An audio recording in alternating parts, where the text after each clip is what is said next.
Merci Seigneur Yahweh pour ce jour que tu as fait pour toi-même, ce jour du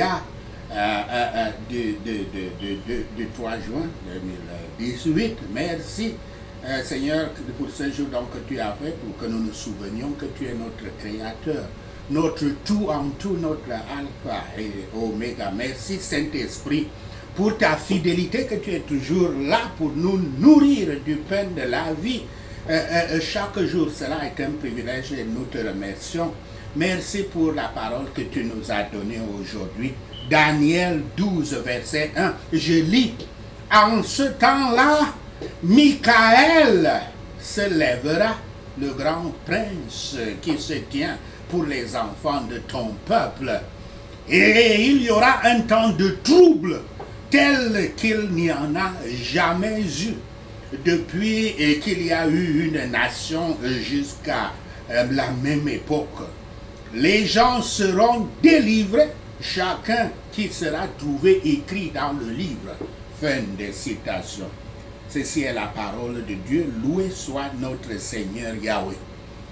Aujourd'hui, notre Seigneur Yahweh nous donne une prophétie. Une prophétie, le Saint-Esprit nous donne une prophétie. Grande détresse et délivrance. Grande détresse et délivrance. Cette prophétie peut s'appliquer spécifiquement au Cameroun, comme nous allons le voir. Expliquons la prophétie. Daniel, en hébreu, qui veut dire « Dieu est mon juge », était un jeune juif noble de Jérusalem. Il avait été amené en captivité par Nebuchadnezzar, roi de Babylone, et avait servi le roi et ses successeurs avec loyauté et compétence jusqu'à l'époque du conquérant perse Cyrus, tout en restant fidèle à Yahweh, Dieu d'Israël. Il avait interprété des rêves et reçu des visions apocalyptiques, dont une le Saint-Esprit nous a donné aujourd'hui. Yahshua avait reconnu Daniel comme un prophète de Yahweh. Dans Daniel 24, 15, il dit en effet, c'est pourquoi, lorsque vous verrez l'abominable dévastation dont a parlé le prophète Daniel, établi dans le lieu saint, que celui qui lit fasse attention. Ça, c'est une traduction de Louis II 21, mais dans l'écriture, dans le texte original, c'est « quand vous verrez l'abomination de la désolation ». Première partie de cette présentation, grande tribulation et délivrance. Interprétons l'écriture de ce jour. Dans les temps mentionnés dans Daniel 11, verset 45, le dernier verset du chapitre précédent, Daniel 11, avant le renversement du roi, le roi grec Épiphane, pendant la tribulation qui précède dans son renversement, Michael, qui est expliqué dans Daniel 10, verset 13, se lève et vient à l'aide du peuple de Yahweh. Donc, il y a l'expression « un temps de détresse ». Parlons-en d'abord. C'est la tribulation mentionnée dans Matthieu 24, verset 21 à 22, dont nous avons lu un verset, qui suit, comme dans le livre de Daniel, les guerres, les rumeurs de guerre, les soulèvements de diverses nations, comme mentionné dans Matthieu 24, verset 6 à 7. Il faut remarquer que la simple présence de Michael n'évite pas les temps de détresse. Il aide le peuple de Yahweh pendant leur temps de détresse.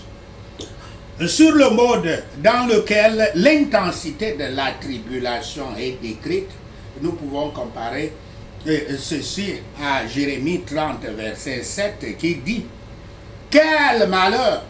Voilà le grand jour! Il n'y en a jamais eu de pareil. C'est une période d'angoisse pour Jacob mais il en sera délivré. Fin de citation. L'Écriture dit donc, Michael se lèvera. Fin de citation. Michael signifie, comme j'ai dit, qui est comme Dieu. Et son nom avec le titre du grand prince indique le divin sauveur. Et l'Écriture dit, le grand prince qui se tient pour les enfants de ton peuple. Fin de citation. Manifestement, il devient donc clair ici qu'il s'agit du Messie. Ce Michael n'est rien que le Messie, ce n'est pas un ange. Et ne peut pas être correctement interprété comme un ange créé. L'ange avait dit dans Daniel 10, verset 21, ce qu'un ami Michael était, quel ami Michael était à l'église de Yahweh. Et maintenant, il l'informe qu'il devrait s'interposer d'une manière singulière et élaborer la délivrance pour cette église.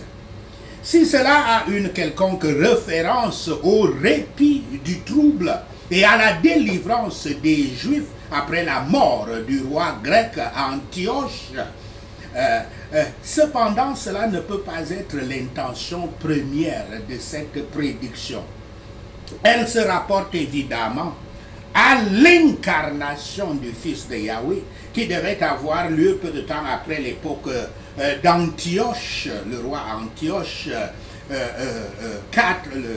l'Antioche 4 Épiphane, pour le salut éternel du peuple de Dieu.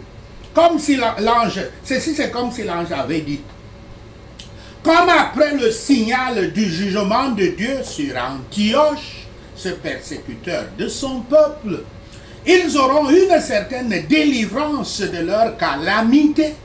Il y aura donc un salut encore plus grand pour eux quand Michael, ton prince, apparaîtra pour toi. Votre prince apparaîtra pour vous. L'Écriture continue donc en disant, et il y aura un temps de trouble tel qu'il n'y en a jamais eu depuis qu'il y a eu une nation jusqu'à la même époque. Fin de citation. Ceci n'est pas seulement applicable, mais évidemment destiné principalement aux calamités subies par les Juifs avant et pendant le siège de Jérusalem par les Romains. Des calamités amenées sur eux à cause de leur rejet, leur crucifixion de leur propre Messie, Yahshua HaMashiach. En ce temps de détresse, Christ parla dans un langage similaire dans Matthieu 24, verset 21, quand il dit, je cite, « Car alors la détresse sera si grande qu'il n'y en a pas eu de pareil depuis le commencement du monde jusqu'à présent et qu'il n'y en aura jamais plus. » Fin de citation. De ceci, l'ange avait beaucoup parlé dans Daniel 9, versets 26 à 27, et cela s'était produit peu après le temps où le Christ avait établi son royaume d'évangile dans le monde. Elle peut se référer cependant aussi aux jugements épouvantables qui seront exécutés sur toutes les puissances antichrétiennes pour faire place à la diffusion universelle de l'évangile et à la conversion finale et à la restauration des Juifs. Concernant les jugements affreux, nous pouvons aussi voir Apocalypse 16, verset 18 à 21 et Apocalypse 19, verset 17 à 21. La prédiction ici, la prophétie ici peut inclure également les jugements du grand et dernier jour, comme cela est appelé dans la Bible, mais qui est sujet à beaucoup d'interprétations, dans beaucoup de compréhensions. Christ s'est tenu à la place des enfants de notre peuple en sacrifice, a enduré la malédiction pour eux, pour la porter pour eux. il les défend en plaidant pour eux, pour le trône de grâce. Et après la destruction de l'Antichrist, le Seigneur Yahshua se tiendra au dernier jour sur la terre et il apparaîtra pour la rédemption complète de tout son peuple. Quand Yahweh opère la délivrance de la persécution pour eux, c'est comme la vie, c'est comme entre la vie et la mort. Quand son évangile est prêché, beaucoup de ceux qui dorment dans la poussière, juifs et païens, seront réveillés par lui de leur paganisme du judaïsme, parce que c'est un paganisme. Et l'Écriture dit, les gens seront délivrés, chacun qui sera trouvé écrit dans le livre. Fin de citation. Se trouver dans le livre, ou comme cela est expliqué dans Ésaïe 4, verset 3, cela peut être compris comme ceux listés parmi les vivants à Jérusalem. Il y a donc j'ai classé 5 catégories. Premièrement, les Juifs pieux qui devaient être préservés du mal et de la ruine conçue par Antioche, mais plus particulièrement, deuxièmement, ceux qui devraient croire en Christ quand il est apparu, embrasser son évangile et devenir ses vrais disciples qui devraient échapper à la fois aux calamités temporaires venant sur leurs compatriotes et obtenir le salut spirituel et éternel à travers lui. Et ils comprennent aussi, troisièmement, ceux qui devraient être convertis dans les derniers jours et restitués à leur propre restituer leur propre terre. Et quatrièmement, tout ce qui doit être écrit dans le livre de la vie au jour du jugement dernier, c'est-à-dire toutes les personnes vraiment justifiées, régénérées et pieuses. Et à la fin, on peut dire cinquième, la multitude qui dormira dans la poussière se réveillera. Beaucoup se lèveront à la vie, beaucoup se lèveront à la honte. L'ange note ici deux choses. D'abord que l'Église sera dans une grande affliction et de grandes difficultés à la venue du Christ. Et ensuite, Yahweh enverra son ange pour la délivrer par celui qu'il appelle Michael, signifiant Christ, qui est proclamé par la prédication de l'Évangile. La deuxième partie, prédiction de l'abomination de la désolation. Abomination de la désolation. À propos de la notion donc de temps de détresse, dans Daniel 11, verset 31-45, sa prophétie est très difficile à interpréter. Et les commentateurs divergent beaucoup à ce sujet. Du roi grec Antioche IV Épiphanes, le reçu semble passer à l'Antichrist. La référence semble être faite à l'Empire romain, la quatrième monarchie, dans ses états païens, chrétiens primitifs et papaux. La fin de la colère de Yahweh contre son peuple approche, ainsi que la fin de sa patience envers ses ennemis. Les Romains régnaient tranquillement dans tous les pays, et d'un océan à l'autre, et en Judée. Mais à cause de leur cruauté, Yahweh les détruisit. Si nous voulons échapper à la ruine de l'infidèle, de l'idolâtre, du persécuteur superstitieux et du cruel, du persécuteur superstitieux et cruel, ainsi que du profane, faisons des oracles de Yahweh notre norme de vérité et de devoir, le fondement de notre espérance et la lumière de nos chemins à travers ce monde des ténèbres. à l'héritage glorieux ici-bas.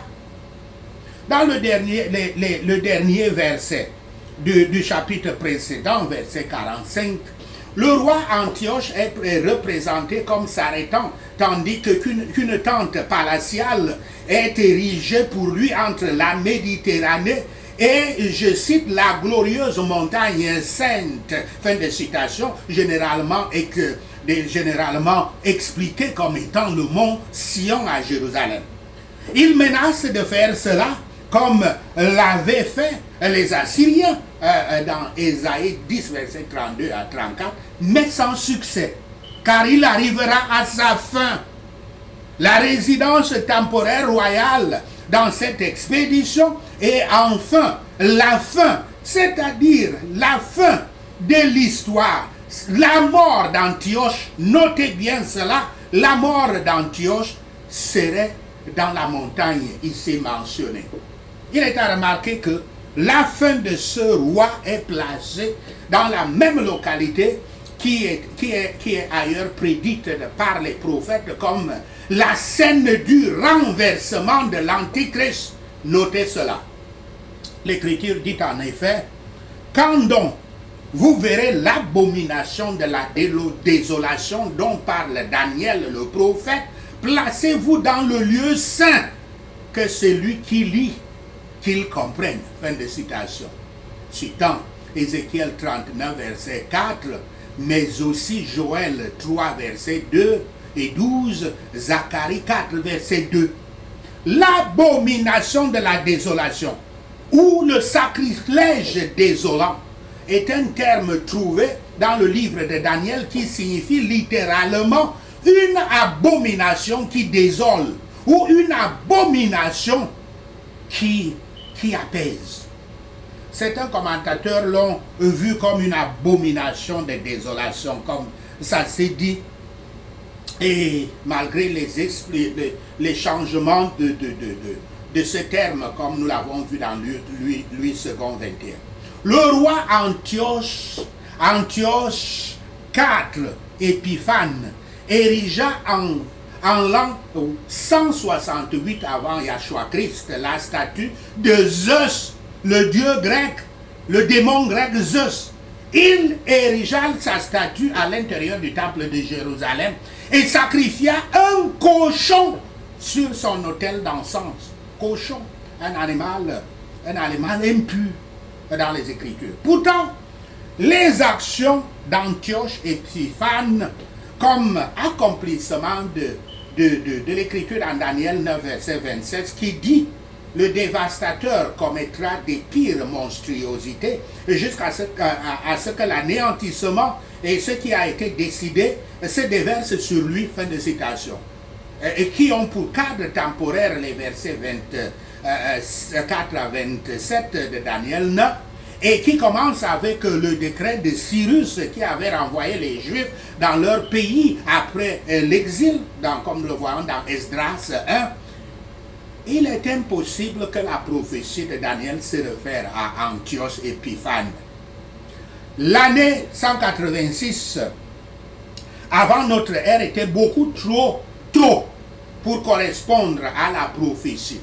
Mais par contre, l'année 70 de notre ère ne l'était pas. Il semble incontestable que les actions de Tite, le roi romain Tite, était l'accomplissement spécifique de l'avertissement de Yahshua dans Marc 13, verset 14. C'est quand il disait, sur cette place, ce temple, il disait à ses apôtres, sur ce temple, il ne restera pas pierre sur pierre. Donc au sujet donc de l'abomination de la désolation se tenant là où il ne devrait pas être. Après tout, le verset parallèle dans Matthieu 24, 15 dit que l'abomination serait dans le lieu saint. Une référence claire au temple de Jérusalem. Dernière partie, prophétie de la grande détresse avant la délivrance. Les troubles qui se produisent sur la terre, promise sous les persécutions d'Antioche, surpassaient probablement tout ce que la nation hébraïque est jamais éprouvé. Et on ne peut pas montrer que pendant la même période, ils furent surpassés parmi tous les autres peuples. Pourtant, Yahshua Christ a employé ce langage pour exprimer l'intensité des épreuves que les Romains allaient aussi subir. Je cite, « Car alors la détresse sera si grande qu'il n'y en a pas eu de pareil depuis le commencement du monde jusqu'à présent et qu'il n'y en aura jamais plus. » Fin de citation. Citation de Matthieu 24, verset 21. Environ 36 ans après sa mort, sa résurrection et son ascension, dont la mort, la résurrection et l'ascension de Yahshua Christ, en l'an 70 de notre ère, les Romains détruisirent le temple et la ville de Jérusalem, ainsi que toutes les villes de Juda, tuant environ 1 100 000 personnes, principalement les Juifs. C'était une tribulation, une abomination de la désolation. Lorsque ces troubles sont à leur sommet, ceux dont les noms sont inscrits seront délivrés, c'est-à-dire inscrits parmi les vivants. L'idée en est qu'on ait fait un registre des noms, dont les noms de ceux qui devraient être épargnés, soit par Yahweh, soit par l'ange Michael, et que tous ceux dont les noms étaient ainsi enregistrés seront préservés de